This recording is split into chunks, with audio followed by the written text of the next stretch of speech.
las presencias que esperan, hay casas que respiran. Sus almas, tejidas con el polvo de los años y las memorias de quienes las habitaron, laten en el crujido de la madera y en el silbido del viento que se cuela por las rendijas de las ventanas. Son lugares que guardan secretos en la penumbra de sus pasillos, ecos de risas que se desvanecieron y susurros de tristezas que se niegan a morir. Y en algunos de esos rincones olvidados, donde la luz del día apenas se atreve a entrar, hay presencias que esperan. Algunas vigilan, otras anhelan, y las más oscuras simplemente aguardan el momento de ser liberadas. Esta es la historia de 3 de esos lugares, de 3 umbrales que nunca debieron ser cruzados, y de las almas que se atrevieron a mirar al otro lado. Capítulo Ime. La guardiana del umbral Isabel siempre había sido una mujer sensible a las corrientes invisibles del mundo. Desde niña, podía sentir el peso de una habitación vacía o la alegría residual en un parque abandonado. No era un don que pregonara, era simplemente una parte de ella, como el color de sus ojos o la forma en que su corazón se aceleraba con la música melancólica. Por eso, la primera vez que puso un pie en el pequeño y antiguo apartamento de Javier, su novio, supo que no estaban solos. El lugar estaba en el corazón de Cádiz, un piso modesto con techos altos y baldosas desgastadas que contaban historias de décadas. Olía a salitre, a humedad y a ese perfume de tiempo encapsulado que tienen los edificios viejos. Javier, un hombre de sonrisa fácil y manos firmes, estaba radiante de orgullo. Era su primer espacio propio, un nido de soltero que soñaba con convertir en un hogar para 2. «¿Qué te parece?», preguntó él, girando sobre sus talones en medio del salón escasamente amueblado. «No es el palacio de Buckingham, pero es nuestro rincón». Isabel forzó una sonrisa. El amor que sentía por él era un sol cálido en su pecho, pero una corriente de aire helado acababa de recorrerle la espalda, a pesar de que las ventanas estaban cerradas. «Tiene carácter», respondió, su mirada recorriendo las paredes desnudas, deteniéndose en las sombras que se acumulaban en las esquinas. La sensación era extraña, una opresión sutil en el pecho, como la de estar siendo observada por alguien que no deseaba su presencia. En ese momento lo atribuyó al cansancio. Acababan de volver de una noche de fiesta con amigos, y el vino aún canturreaba en su sangre. Pero al día siguiente, cuando regresó para ayudar a Javier a desempaquetar algunas cajas, la sensación volvió más clara, más nítida. Esta vez, su mente estaba despejada. Era una energía densa, pesada. No era malévola, no al principio. Era más bien territorial, como la de un viejo gato que mira con recelo al nuevo cachorro que ha invadido su espacio. Isabel cerró los ojos por un instante, concentrándose. Pudo sentirlo, una firma energética que le resultaba vagamente familiar por otras experiencias de su vida. Era una mujer mayor. Los días se convirtieron en semanas y la convivencia con la presencia se volvió una extraña normalidad. Los sucesos eran pequeños, casi insignificantes, pero constantes. Una lámpara en el pasillo que, al volver a casa, encontraban sutilmente girada hacia la pared. Las puertas de los armarios de la cocina, que jurarían haber cerrado, aparecían entreabiertas. Las luces parpadeaban sin motivo, trazando estelas eléctricas en la penumbra. Javier se encogía de hombros, culpando a la vieja instalación eléctrica del edificio. Pero Isabel sabía la verdad. «Está aquí otra vez», le decía a veces en un susurro mientras cenaban. Javier la miraba con una mezcla de escepticismo y ternura. Cariño, es solo una casa vieja, cruje. Pero Isabel no se dejaba convencer. Con el tiempo aprendió a identificarla, a sentir su humor. Algunos días la energía era tranquila, casi ausente. Otros era inquieta y hostil. En esas noches los sustos eran más evidentes. Un golpe seco en la pared del dormitorio justo cuando estaban a punto de dormirse. El sonido de pasos arrastrados en el pasillo cuando estaban seguros de que no había nadie más. A pesar del miedo inicial, la empatía de Isabel comenzó a florecer. No podía evitar pensar en la anciana. ¿Quién había sido? ¿Por qué estaba atrapada allí? La presencia no se sentía como la de una abuela bondadosa de mejillas sonrosadas. Había algo severo en ella, una rigidez, como si en vida hubiera sido una mujer de carácter fuerte y pocas palabras. Una tarde, mientras estaba sola en el apartamento, doblando la ropa en el salón, sintió la opresión en el aire con más fuerza que nunca. Decidió hacer algo que nunca antes se había atrevido. «Hola», dijo en voz alta, su voz temblando ligeramente. «Sé que estás aquí. No queremos molestarte. Esta es la casa de Javier ahora. Y yo paso mucho tiempo aquí, solo. Solo queremos vivir en paz». El silencio que siguió fue tan profundo que pudo escuchar los latidos de su propio corazón. Pero, extrañamente, la tensión en el aire pareció disminuir un poco. Decidió contactar a una amiga suya, Elena, una mujer que, como ella, entendía de estas cosas, pero con un conocimiento más profundo, más práctico. Elena la escuchó con atención por teléfono. «No intentes echarla, Isa», le advirtió. «Si no es agresiva, puede que solo esté confundida. Háblale, trátala con respeto como si fuera una compañera de piso. Pídele permiso para convivir en la que fue su casa». Isabel siguió el consejo. A partir de ese día, convirtió la comunicación en un hábito.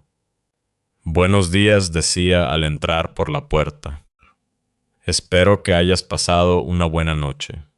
Le contaba cosas de su día mientras cocinaba, como si hablara con una tía lejana sentada en un sillón invisible. Y, sorprendentemente, funcionó. Los sustos cesaron casi por completo. La atmósfera del piso se aligeró. Isabel llegó a sentir una extraña camaradería con la anciana invisible. Se sentía protegida, cuidada. Pero la lástima seguía ahí, un nudo en su garganta, cada vez que pensaba en esa alma atada a cuatro paredes, incapaz de encontrar el descanso.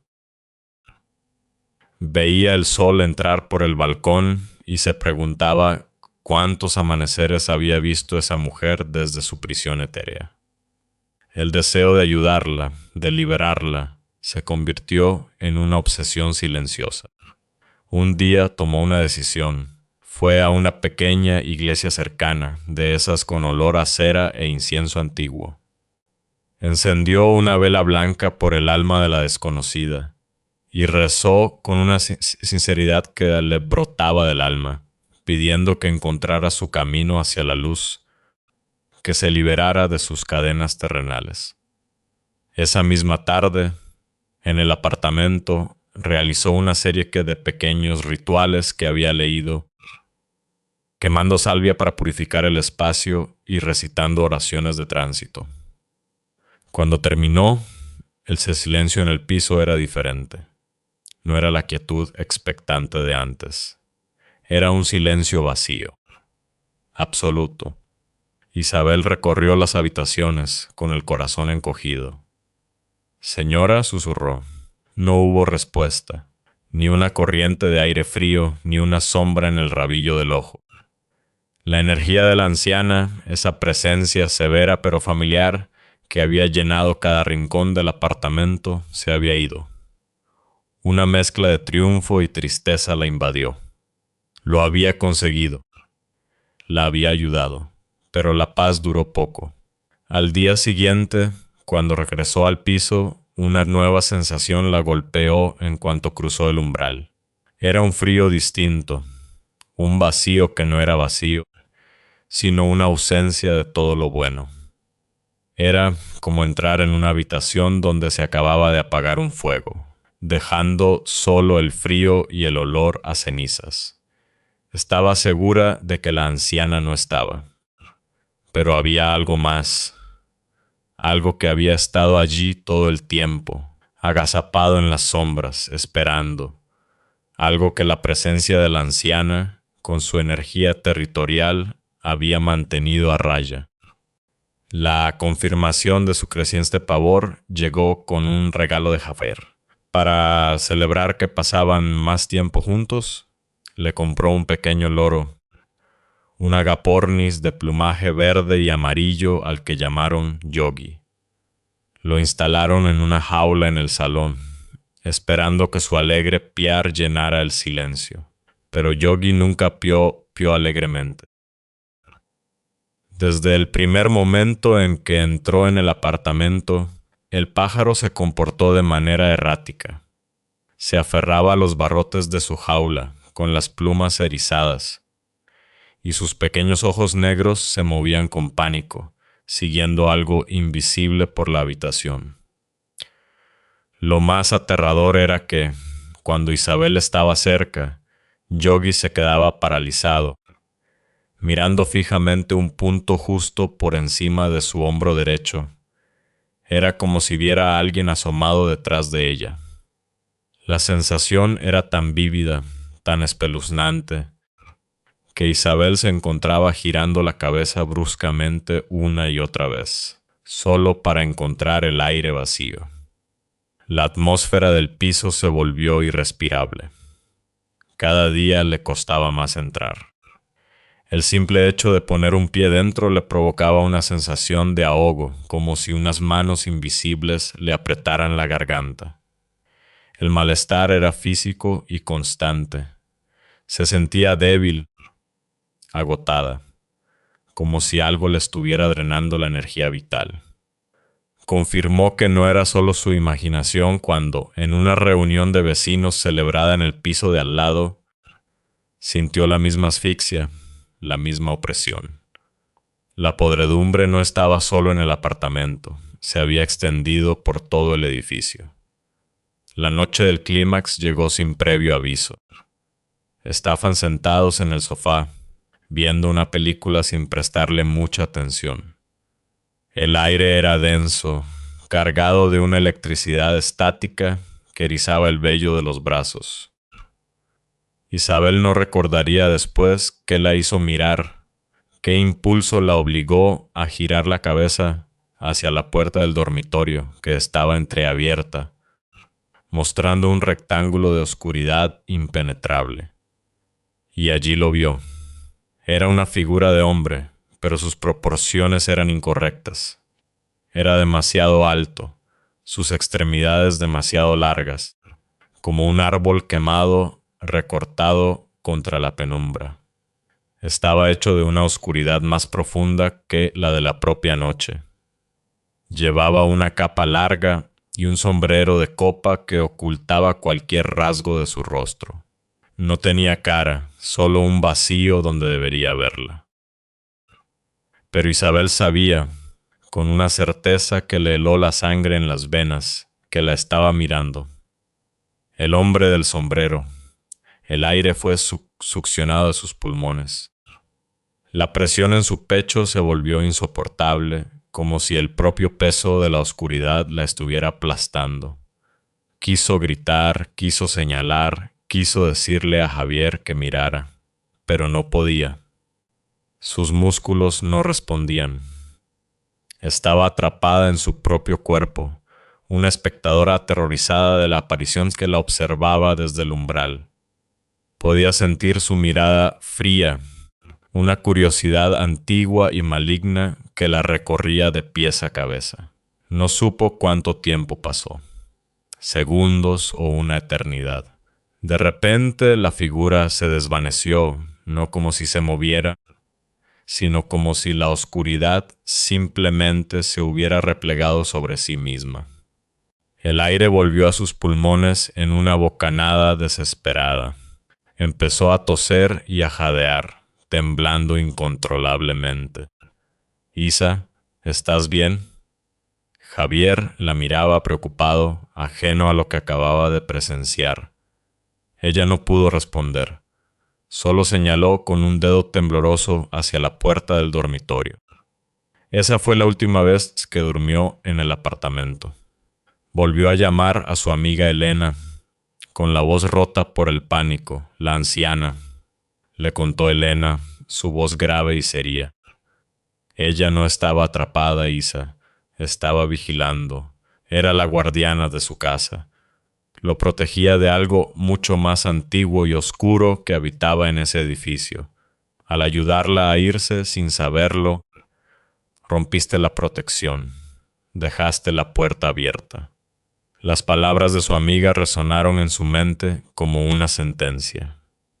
El loro Yogi, cada vez más afectado, había empezado a arrancarse las plumas, dejando su pequeño cuerpo cubierto de parches de piel rosada y sangre. Javier, finalmente convencido de que algo terrible estaba ocurriendo, sacó al pájaro de allí y lo llevó a casa de sus padres. Isabel nunca más volvió a entrar en ese piso. Javier lo puso en venta poco después. Se apartaron de aquello que, ahora, reclamaba la casa como suya. Durante años, la culpa pesó sobre Isabel. Había actuado con la mejor de las intenciones, queriendo liberar un alma en pena. Pero en su compasión había desatado un horror mucho mayor. Se consolaba pensando que, al menos, la anciana había encontrado la paz. Ella, la guardiana silenciosa, ya no tenía que montar guardia en el umbral. Pero a veces, en mitad de la noche, Isabel todavía se despertaba con la sensación de una opresión en el pecho y la imagen de una silueta alta y oscura con un sombrero de copa, observándola desde la puerta de su dormitorio. Había aprendido de la forma más dura que no todas las presencias que esperan son prisioneras. Algunas simplemente son centinelas. Capítulo Deus. La lápida del jardín, no todas las presencias son guardianas. Algunas son prisioneras y otras. Otras simplemente esperan una invitación, un gesto, una mirada. Y a veces, la curiosidad de un niño es la única llave que necesitan. Anira tenía 10 años la primera vez que sintió el miedo de verdad. No el miedo a la oscuridad bajo la cama o a las películas de monstruos, sino el miedo real. Ese que se te pega a los huesos y te susurra que el mundo es mucho más antiguo y extraño de lo que los adultos te cuentan. Fue durante la excursión de fin de curso de cuarto de primaria, un evento que toda la clase había esperado con una emoción febril. Era su primer viaje de mayores, 2 días y una noche lejos de casa, en la histórica región de Atapuerca. El viaje en autobús desde Madrid fue un caos de canciones, risas y el olor a sándwiches de chorizo. Pero a medida que se adentraban en la Castilla profunda, el paisaje se fue volviendo más sobrio y el ánimo de los niños se fue calmando. El hostal donde se alojarían estaba en un pueblo minúsculo, un puñado de casas de piedra que parecían dormitar bajo el vasto cielo azul. Durante toda su estancia, nunca vieron a otro habitante que no fuera el personal del hostal y ellos mismos, lo que daba al lugar una atmósfera de pueblo fantasma. El hostal en sí era un edificio antiguo de 4 plantas, con suelos de madera que crujían a cada paso y un aire cargado de esa vibración extraña que tienen los lugares con mucha historia. Pero lo que más llamó la atención de Anira y sus compañeros no estaba dentro del edificio, sino fuera, en el jardín trasero. Allí, En medio de un césped descuidado y algunas malas hierbas, se erigía una solitaria lápida de piedra. Era gris y estaba desgastada por el tiempo. No había otras tumbas a su alrededor, ni una iglesia, ni un cementerio. Solo esa única y desconcertante lápida. Ninguno de los niños se atrevió a acercarse lo suficiente para leer la inscripción, si es que la había. El simple hecho de su existencia en el jardín de un hostal les provocaba un escalofrío colectivo. Era, sencillamente, antinatural. Esa noche, tras un día de visitas a yacimientos arqueológicos, los separaron en las habitaciones. A Anira le tocó compartir cuarto con 7 compañeras más, incluida su mejor amiga, Lidia. La habitación era sencilla, con literas de madera oscura y una única ventana. Mientras deshacían sus sacos de dormir, Anira se asomó por ella y su corazón dio un vuelco.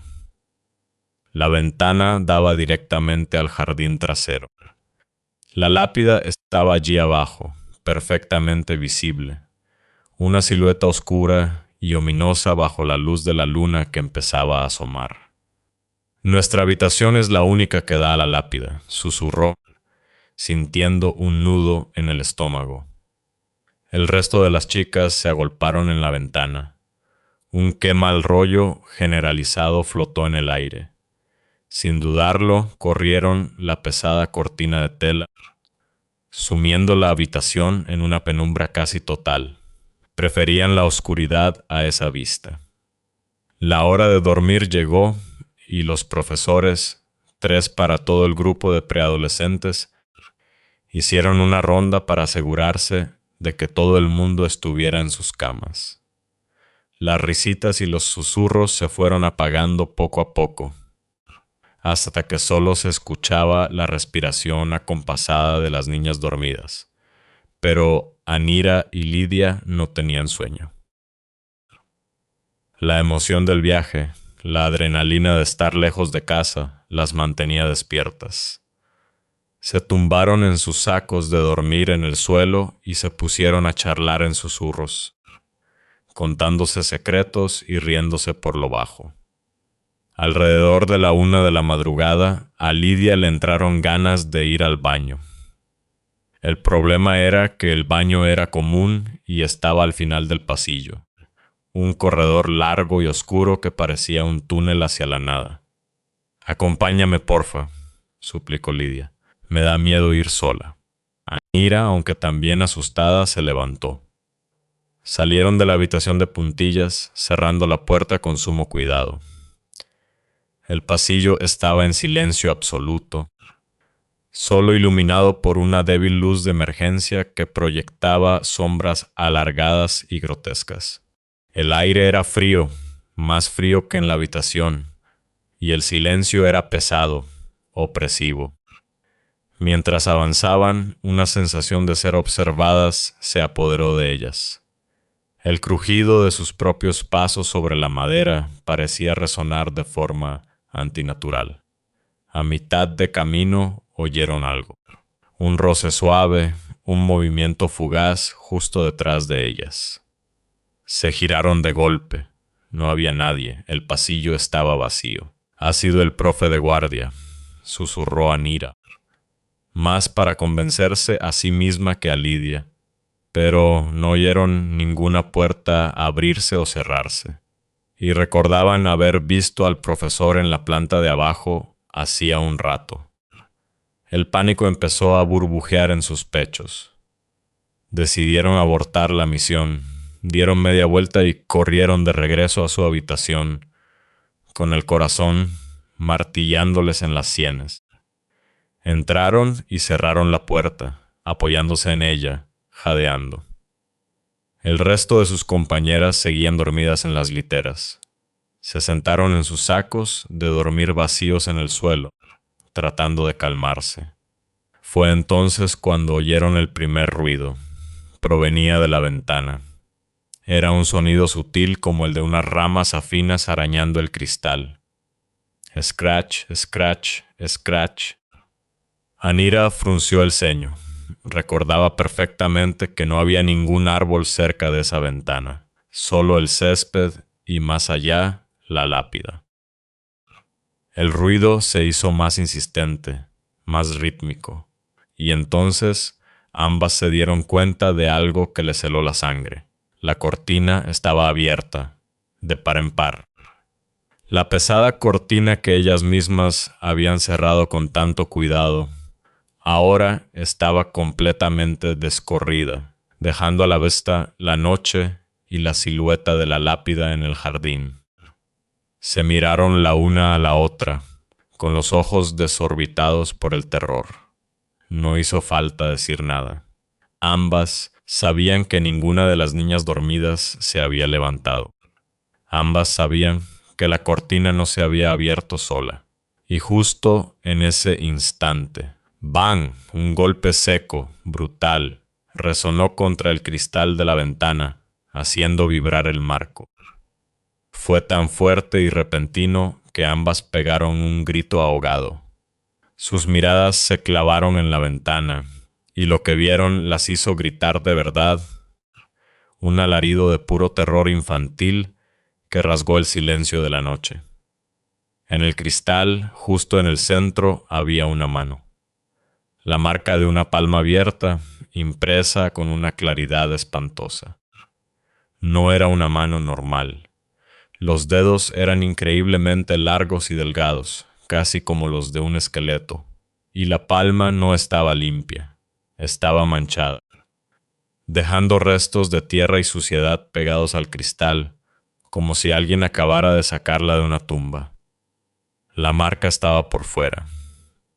Sus gritos despertaron a sus compañeras, que se incorporaron en las literas, confundidas y asustadas. Lidia estaba paralizada, con lágrimas silenciosas rodando por sus mejillas, incapaz de apartar la vista de la mano en la ventana. Algunas de las otras chicas, al ver la marca, empezaron a llorar también. El escándalo atrajo a una de las profesoras, que entró en la habitación con el ceño fruncido por la molestia, que pronto se transformó en desconcierto al ver a 8 niñas aterrorizadas. Esa noche, ninguna de ellas durmió en esa habitación.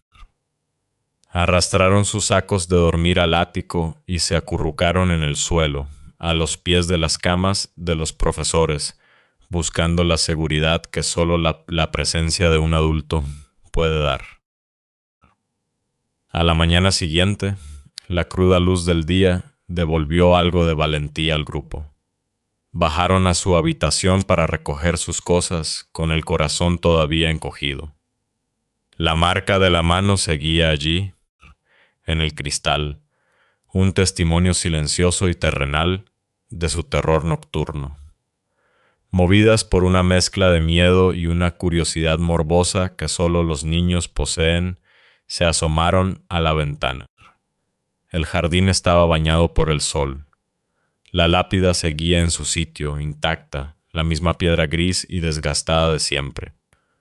Pero algo había cambiado. Sobre la lápida, justo en el centro, había una rosa, una única rosa roja, fresca, con gotas de rocío brillando en sus pétalos. Una rosa que, el día anterior, no estaba allí. Cuando se lo contaron a los profesores, nadie les creyó. Les dijeron que estaban sugestionadas por las historias de miedo que se contaban, que probablemente una de ellas había hecho la marca con barro para asustar a las demás. Pero Anira y Lidia sabían la verdad. Sabían que la marca estaba por fuera. Sabían que la cortina se había abierto sola. Y sabían que la rosa había aparecido de la nada. Años después, ya convertida en una adolescente, Anira a menudo recordaba esa noche. La imagen de la mano en la ventana y la rosa en la lápida se quedaron grabadas en su memoria para siempre. Nunca supo quién estaba enterrado bajo esa piedra solitaria, ni qué quería. Se preguntaba si aquella mano que golpeó el cristal era una amenaza o una súplica desesperada. Un intento de asustar o un intento de ser visto, de ser recordado. Quizás, solo quizás, el espíritu prisionero de ese jardín solo quería dejar una flor, un último gesto de belleza en su soledad eterna, y ellas fueron las únicas que estuvieron lo suficientemente despiertas para recibir el mensaje. Capítulo 3. La niña del espejo. Pero el verdadero terror no siempre reside en los lugares abandonados. A veces duerme en la habitación de al lado, sonríe en la mesa del desayuno y lleva el rostro de alguien a quien amas. Sofía tenía 8 años cuando pasó la semana más larga de su vida en casa de sus abuelos. Era el verano de 2018 y como cada año, su madre la dejaba unos días con ellos en su casona de un pueblo tranquilo de Uruguay. Adoraba a sus abuelos y a su prima, Valeria, que vivía con ellos. La casa era su patio de recreo.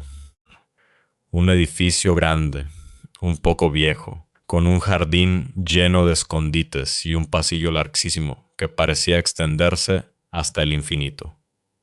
En ese pasillo había 3 habitaciones. La de sus abuelos, la que compartía con Valeria y una más al fondo del todo, la habitación del fondo. Ese cuarto era un misterio. Siempre estaba cerrado con llave, nadie entraba nunca. Según le habían dicho, estaba vacía, llena de cajas viejas y trastos. Solo tenía una cama con un colchón amarillento y un gran armario de madera oscura. Era un punto ciego en la geografía familiar de la casa, un lugar prohibido que despertaba en Sofía una curiosidad teñida de miedo. La primera noche, como siempre, fue una fiesta.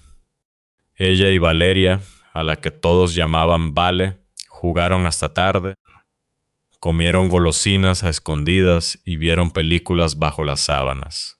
Se durmieron pasadas las 2 de la madrugada, agotadas y felices. Fue entonces cuando Sofía escuchó el primer sonido. Fue un golpecito suave, casi imperceptible. Lo ignoró, pensando que era el asentamiento de la vieja casa, pero luego sonó otro, y después un ruido inconfundible, el de unos pies descalzos arrastrándose sobre la madera. El corazón le dio un vuelco. Se incorporó en la cama y azuzó el oído. El silencio volvió a reinar. Con el sigilo de un pequeño animal, se levantó y se asomó al pasillo. La única luz era la del pequeño farol del jardín que se filtraba por una ventana, y en la penumbra lo vio. La puerta de la habitación del fondo estaba entreabierta. Un escalofrío le recorrió la espalda. Pensó que quizás una corriente de aire la había abierto. Con el corazón en la garganta, caminó por el pasillo oscuro, sintiendo el frío de las baldosas bajo sus pies. Empujó la puerta hasta que el pestillo hizo clic y corrió de vuelta a la cama, metiéndose bajo las sábanas como si fueran una armadura. Al día siguiente se lo contó a Vale. Su prima se encogió de hombros con una naturalidad que la descolocó.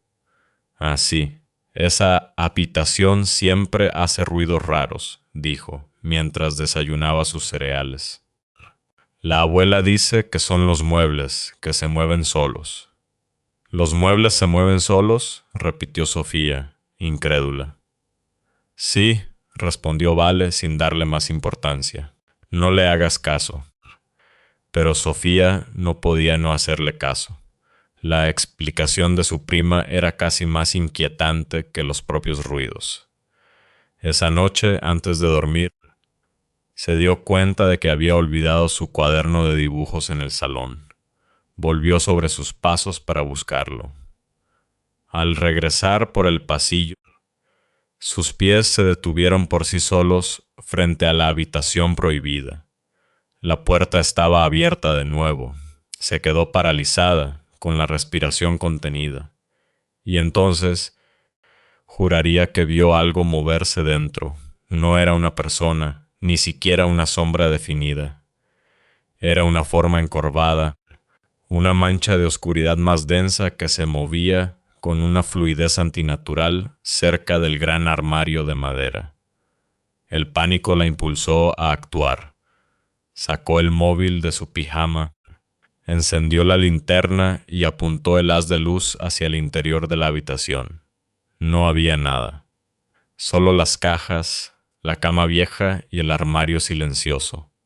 Cerró la puerta de nuevo, asegurándose de que el pestillo encajara bien, y volvió a su cuarto sin decirle nada a Vale. Quizás me lo estoy imaginando, pensó. No quiero parecer una loca. La curiosidad, sin embargo, era más fuerte que el miedo. A la mañana siguiente, aprovechando que sus abuelos habían salido y Vale estaba en el jardín, se armó de valor y buscó la vieja llave que sabía que su abuela guardaba en un cajón de la cocina. Abrió la puerta de la habitación del fondo y entró. El aire era pesado, viciado, olía a polvo y a madera vieja. No había nada fuera de lo común. Las cajas estaban apiladas, la cama desvencijada. Se acercó al armario, el corazón latiéndole con fuerza. Abrió sus pesadas puertas. El interior olía a naftalina y a algo más, algo agrio y desagradable. Y entonces vio las marcas. El interior de la madera estaba cubierto de arañazos largos y profundos, como si alguien hubiera estado rascando con las uñas, desesperadamente, para salir. Y en una de las paredes interiores, escrito con un bolígrafo azul que parecía reciente, había una frase: «No entres si estás despierto». Sofía sintió que el suelo desaparecía bajo sus pies. Salió de la habitación, cerró con llave y corrió a buscar a Vale. No podía guardarse eso para ella. Le enseñó la escritura. La cara de su prima palideció. «La abuela siempre cierra esta puerta con llave», confesó Vale en un susurro. «Dice que cuando yo era muy pequeña, una vez tuve un ataque de pánico ahí dentro. Dice que gritaba que había alguien más conmigo, pero yo no me acuerdo bien». La noche siguiente fue la peor. Sofía se despertó de golpe. Eran las 3 de la mañana. La hora bruja. Lo primero que sintió fue esa sensación inconfundible de ser observada. Abrió los ojos y miró instintivamente hacia la puerta de su habitación. Estaba cerrada. Todo parecía en calma. Entonces, su mirada se desvió hacia el armario de su propio cuarto.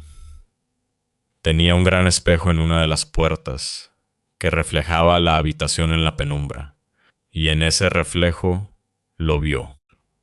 Detrás de su propia figura acostada en la cama, había alguien más de pie. Un grito se ahogó en su garganta. Se giró bruscamente, con el corazón desbocado. No había nadie. La habitación estaba vacía. Volvió a mirar al espejo. Temblando, la figura había desaparecido. Solo estaba su reflejo. Un alivio momentáneo la inundó, pero duró apenas un segundo, porque entonces se fijó bien en su propio reflejo, y no era ella. La figura en el espejo tenía su estatura y su pijama, pero ahí acababa el parecido. Tenía el pelo corto y revuelto, no su melena larga. Su cara era una máscara de pesadilla. No tenía ojos, solo 2 cuencas oscuras y vacías. Su boca era una mancha negra, como si estuviera llena de barro. Y una de sus manos, pálida y delgada, estaba estirada hacia ella, como si quisiera salir del espejo para agarrarla. Sofía soltó un gemido de puro horror y se cubrió la cabeza con la manta, haciéndose un ovillo. No se atrevió a mirar más. Se quedó allí, temblando, rezando, hasta que el agotamiento venció al terror y, no supo cómo, se quedó dormida. A la mañana siguiente llamó a su madre. «Mami, ven a buscarme», le suplicó, inventando que se sentía mal. Por favor. No le contó la verdad. ¿Cómo podría? Sonaría locura. Mientras hacía su mochila a toda prisa, encontró algo entre su ropa. Una hoja de su cuaderno de dibujo, una que ella no recordaba haber metido ahí. La desdobló. Era un dibujo. En el papel había una cama y en la cama una niña dormida, dibujada con trazos infantiles. Y al lado de la cama, de pie, estaba la misma figura que había visto en el espejo.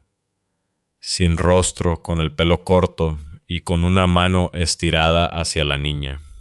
El terror la golpeó con la fuerza de un puñetazo.